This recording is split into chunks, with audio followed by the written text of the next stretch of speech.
A la principal vanguardia, el cubismo. El cubismo es la vanguardia por excelencia, la que realmente supone un antes y un después en la historia del arte, la que rompe definitivamente con el arte occidental y su forma de representar la realidad.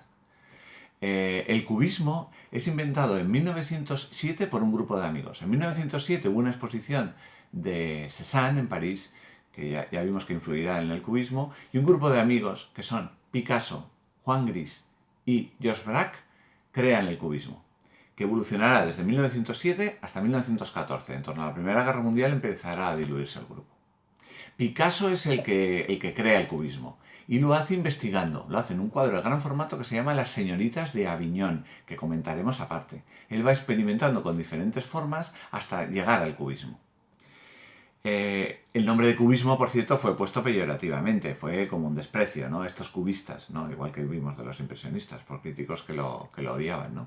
Pero es el arte que realmente rompe con la representación de la realidad tradicional, de la perspectiva geométrica, la perspectiva lineal que había marcado el arte occidental desde el Renacimiento, se rompen aquí. A ellos no les interesa la perspectiva, les interesa representar la realidad desde diferentes puntos de vista, reducida la realidad a sus formas geométricas esenciales. Esas son sus dos características principales. Para ellos no es importante el color, para ellos lo importante son las formas geométricas y representarlas desde diferentes puntos de vista. El cubismo nos representa una realidad más bien cerebral e introducen no solamente lo que ves, sino una cuarta dimensión, por ejemplo, el tiempo, intenta representar el paso del tiempo, o intenta representar la música, ponen notas musicales, diferentes aspectos de la realidad que están presentes en lo que vemos y en lo que no vemos. Y también es muy importante para ellos inventar diferentes técnicas artísticas. Inventan, por ejemplo, el collage, otro invento de Picasso, con naturaleza muerta consigue la rejilla. Quemaron etapas muy rápido. Por ejemplo, hicieron una primera etapa de cubismo analítico, en algunos libros hermético, porque es difícil de interpretar. Es una fase en la que la realidad se descompone en diferentes planos casi como fractales, ¿eh? Y el color apenas es importante. Utilizan monocromos o colores grises. Lo vemos, por ejemplo, aquí en un retrato que le hizo Juan Gris a Picasso, o lo vemos en un cuadro de Georges Braque, ¿no? Que es difícil ver las formas incluso, ¿no? Más adelante llegará el cubismo sintético.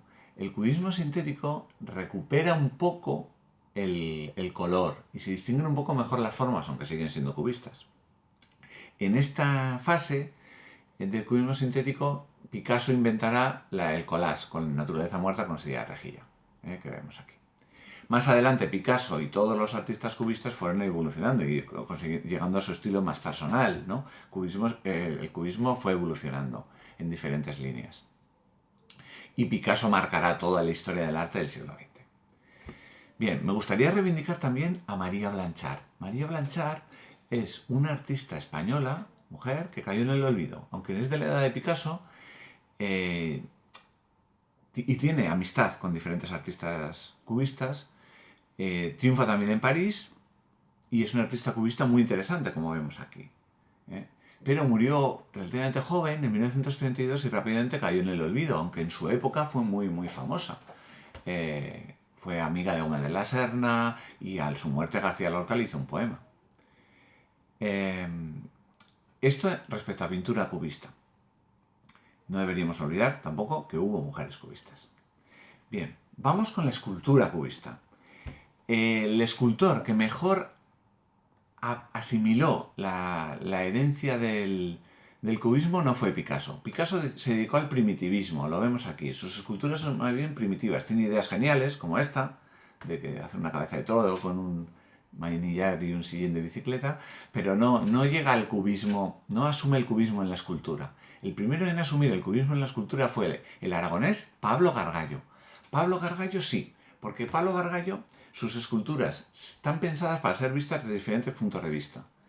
En él es tan importante lo construido como el hueco.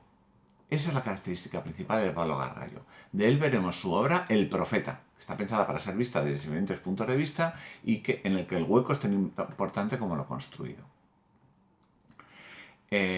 Pablo Gargallo marcará un poco la escultura del siglo XX. También murió pronto, antes de la Guerra Civil, pero marcará toda la escultura cubista del siglo XX. Y por último tenemos a Brancusi. Brancusi evoluciona desde el cubismo hasta la abstracción. Vemos en Brancusi, era un rumano afincado en París, que vemos como en Madame Pogany está reduciendo el retrato a su realidad, a sus formas geométricas esenciales, y más adelante incluso llega casi a la abstracción, por ejemplo en este pájaro en el espacio, ¿no? Vemos también el beso de Brancusi, que es un cubo, ¿no? Las dos formas de las dos figuras reducidas a un cubo, ¿no? Más adelante evolucionará la abstracción, por ejemplo en esta columna infinita que fue reconstruida en Rumanía. Brancusi, un gran pintor, un gran escultor del siglo XX.